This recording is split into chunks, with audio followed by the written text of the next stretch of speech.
Esta mañana platicar sobre un tema que está en la mesa de los cafés, está en las casas de todo mundo. Se habla de una escalada en la violencia en México. Hay cifras, hay guerra de cifras, autoridades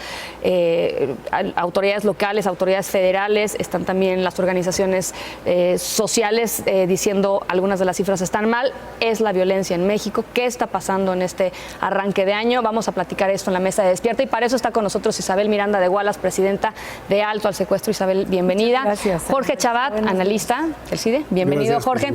Y María Elena Morera, es activista ciudadana en temas de seguridad. Bienvenida, María Elena. Muchas gracias. A ver, arranquemos con la cosa más básica. Uno tendría que suponer que es muy básico, hablar de datos. ¿Qué nos están diciendo los datos hoy, Jorge? Pues nos están diciendo que el tema de la violencia es un tema recurrente que no se acaba de resolver, que baja en algunas partes, vuelve a subir, sube en partes donde no estaba alto, los índices de violencia, sobre todo de homicidios, y que en el fondo pues lo que creo que refleja es que tenemos un problema estructural que claramente los programas de gobierno no han resuelto y que pues incluso pueden ser cifras un poco engañosas también de qué es lo que realmente está pasando. Yo creo que los indicadores de violencia son malos indicadores para medir el problema de la delincuencia organizada, porque te pueden reflejar incluso que una banda controla una zona y bajan los índices de violencia, pero no quiere decir que se te haya resuelto el problema.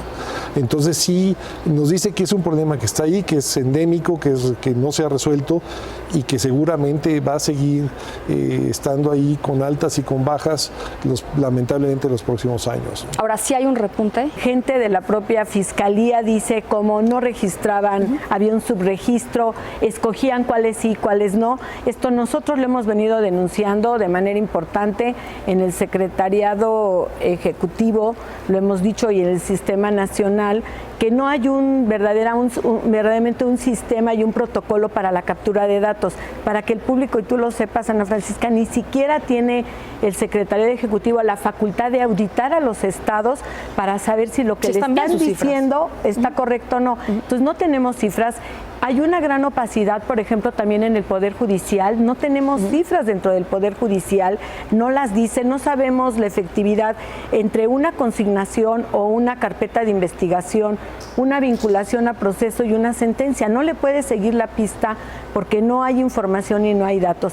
Y creo que mientras no tengas esta base de datos, difícilmente vas a poder hacer una evaluación correcta y concreta. Uno podría argumentar que además los datos, entender los datos hay que entenderlos en un contexto.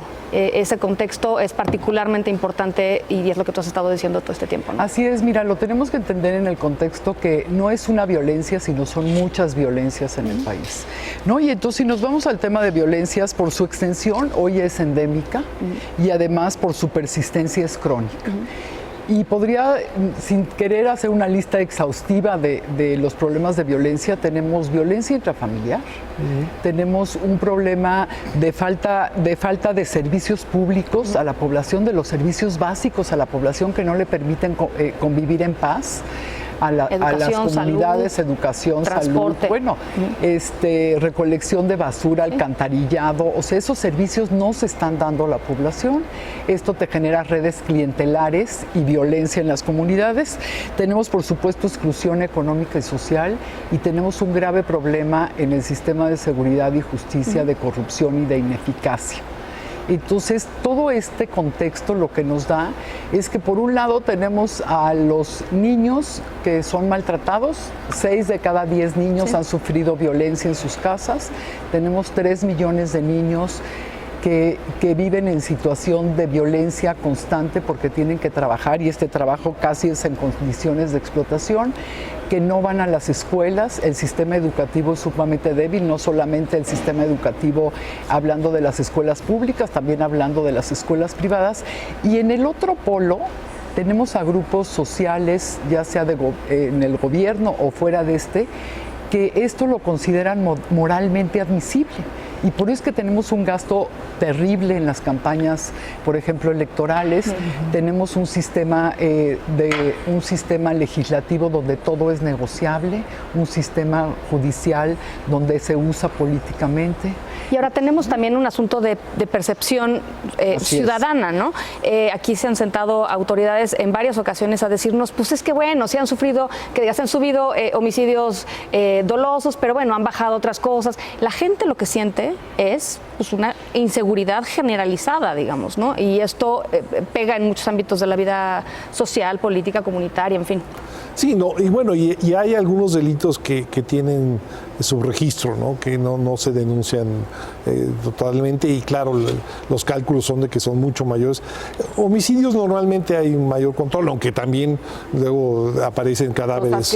Exacto, que quiere decir, ¿no?, que las cifras no eran también muy exactas, pero hay otros delitos como secuestro, extorsión, que también es violencia finalmente y que se denuncian muy poco. Entonces, parte del problema es que no sabemos exactamente de qué tamaño es el monstruo, seguramente es mayor del que tenemos, y sí tenemos un problema con las cifras que evidentemente se refleja en la percepción que ciertamente suele ser mucho más pesimista que las cifras oficiales.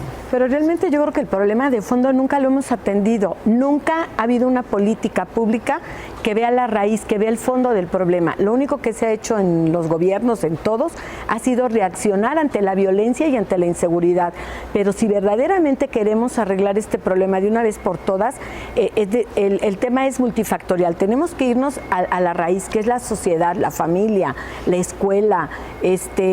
Ya lo hemos tenido temas en los que se ha visto cómo cuando se invierte en temas sociales y en economía y todo esto está ligado, creo que, a tres cosas fundamentales. Uno, indudablemente, es la política, que debe de ser transversal y tiene que ver con el tema social. Otro, que tiene que ver con el Estado de Derecho, es decir, la no impunidad y la no simulación.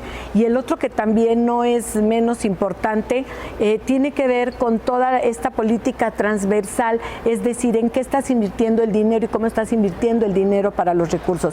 La violencia la maman los niños, por desgracia, desde la casa, es decir, desde la casa se ve la violencia, y esto se va permeando. Hoy, para que lo sepan, el 7% de las personas secuestradas mueren en cautiverio. Esto es una barbaridad. Sí. En promedio, 163 personas al año están muriendo en cautiverio. Una de las cosas que han pasado y que hemos observado estos últimos meses es que cuando hay un cambio de gobierno, cuando hay elecciones, cuando hay un cambio de gobierno, llega la nueva administración, hay unos repuntes de violencia en estos lugares. Esto es lo único que nos hace pensar aquí había un pacto con grupos de crimen organizado y decían, mantengamos las cosas calladitas, llegan los nuevos gobiernos y repunta la violencia. Vienen un año complicado de 3 cambios de gobierno y el 2018, bueno, pues... Sí, definitivamente debe de haber arreglos, ¿no?, entre los grupos de crimen organizado y también el descontrol que se genera cuando llega un nuevo gobierno.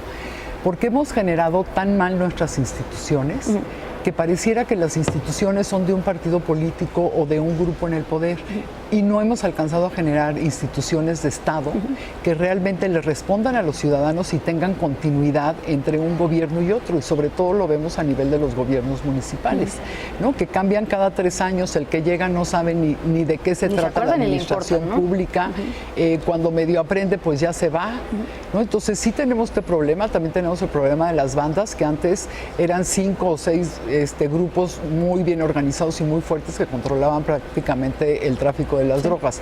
Hoy son pequeñas bandas que mantienen a las comunidades asoladas entre secuestros, extorsiones, homicidios, el robo de combustible hoy en día, que se ha convertido en un problema terrible, entre otros muchos delitos. Cuando platicamos así, digamos, café, ¿no?, sobre estos temas, dicen, es que, a ver, yo no entiendo cómo es posible que no puedan hacerle exámenes de control de confianza a las policías, ¿no? O sea, bueno, digamos, sí se los hacen. A ver, el tema es que los dejan trabajando después de reprobarlos. O que no son eficientes, digamos, los controles que se han tratado de establecer no son eficientes. Mira, ¿cómo es posible que algo así esté pasando? Nosotros lo hemos estudiado muchísimo en Causa en Común, tiene 2 vertientes. Por un lado, los controles de confianza, que son individuales y que la gran mayoría de las policías en el país no está cumpliendo con quitar a los elementos que reprueban estos controles. ¿Por qué? Porque no les importa, porque no tienen cómo liquidar. Okay. Pero por otro lado, se necesita una certificación institucional. No es suficiente con certificar a los policías, se necesita la certificación de la institución. Están certificados los policías. Y también, por supuesto, se necesita revisar las instituciones desde adentro, porque el maltrato a los los policías desde adentro es enorme. Claro. Solo el 8% de los policías estatales tienen acceso a un seguro médico. ¿No? Solo por darte un ejemplo. Tenemos policías municipales, la que peor gana 2.600 pesos mensuales. Que es básicamente un regalo al crimen organizado, Claro. ¿no, Jorge? Es decir, si este policía puede ser sobornado, digamos, en teoría, por un poquito más de 3,000 pesos, o 2,800 pesos, Sí, es ¿cuál es la fuerza ahí para luchar? No, desde luego, yo creo que ahí está parte del problema, el otro es el social, pero es que falta una política de más largo plazo y que en principio está diseñada. ¿Han fallado las estrategias que se han implementado en los últimos...? Yo creo que han fallado en las estrategias porque en parte no tienes instrumentos, pero la idea era hacer un modelo policial para todo el país, que bueno, está en camino, que no se ha aplicado correctamente y que de alguna forma es el mejor instrumento que se tiene para amortiguar el impacto de la corrupción, que no se va a evitar. Tú no puedes competir con dinero con los grupos criminales porque siempre les va a dar más. Les tienes que dar otras cosas, reconocimiento social, pero obviamente esto no existe ahora, ¿no? Ser policía en este país es sinónimo de que te fue muy, muy mal en la vida, ¿no? Y eso tiene que cambiar. Entonces, eso es lo que todavía no se ha acabado de instrumentar.